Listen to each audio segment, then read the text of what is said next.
अगं अर्चना, आज सकाळी पोहे करायचे होते. हा. तर अथर्वला मी म्हटलं, अथर्व जा रे बाळा भाजीवाल्याकडनं कढीपत्ता घेऊन ये.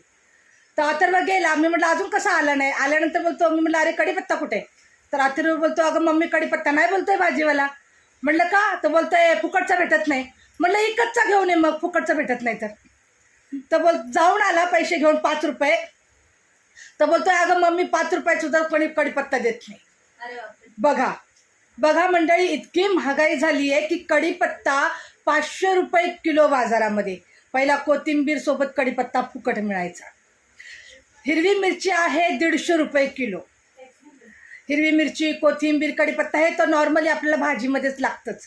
पण इतकी महागाई झाली आहे की बस. आणि 2 दिवसात मध्ये मराठवाडा आणि विदर्भामध्ये अवकाळी पाऊस झाला. त्यातमध्ये पण शेतकऱ्यांचं भरपूर काही नुकसान झालं.